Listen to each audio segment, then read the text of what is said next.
शिवसेना पक्ष आणि धनुष्यबाण चिन्ह कोणाला मिळणार याबाबत झालेल्या सुनावणीवेळी सर्वोच्च न्यायालयाने महत्त्वाच्या सूचना दिल्यात। न्यायमूर्ती सूर्यकांत यांनी याबाबत महत्त्वाची टिप्पणी केली आहे। त्यांनी ठाकरे गटाला सांगितलं की आता या प्रकरणी 2 वर्ष झाली आहेत, तुम्ही त्यामुळे आता नव्यानं अर्ज करणं बंद करा।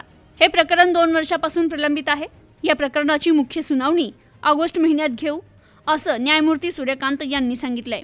न्यायमूर्ती सूर्यकांत आणि न्यायमूर्ती जयमाला बागची यांच्या खंडपीठासमोर ही सुनावणी झाली आहे। यावेळी शिंदे गटाकडून मुकुल रोहतगी आणि नीरज किशन कौल यांनी युक्तिवाद केला, तर ठाकरे गटाकडून रोहित शर्मा आणि कपिल सिब्बल यांनी युक्तिवाद केला। न्यायमूर्ती सूर्यकांत यांनी या प्रकरणाची मुख्य सुनावणी सुरू करण्याचं सांगितल्यानंतर कपिल सिब्बल यांनी ऑगस्ट महिन्यातील तारखेची मागणी केली आहे। तेव्हा न्यायमूर्तींनी ऑगस्ट महिन्यातील सुनावणीची तारीख कळवण्यात येईल असं सांगितलंय। मात्र सर्वोच्च न्यायालयाने ऑगस्टमध्ये शिवसेना पक्ष आणि चिन्हाबाबतच्या खटल्याची मुख्य सुनावणी पूर्ण करेपर्यंत महानगरपालिका निवडणूक येऊ शकते, त्यामुळे सर्वोच्च न्यायालय हा निर्णय राखून ठेवू शकते। परंतु निवडणूक संपल्यानंतर म्हणजे 2025 हे वर्ष संपण्यापूर्वी सर्वोच्च न्यायालयाकडून शिवसेना पक्षाबाबत अंतिम निकाल सुनावला जाऊ शकतो असे संकेत मिळत आहेत।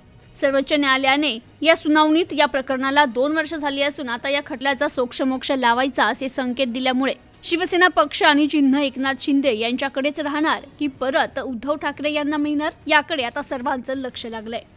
Bureau report, news today 24।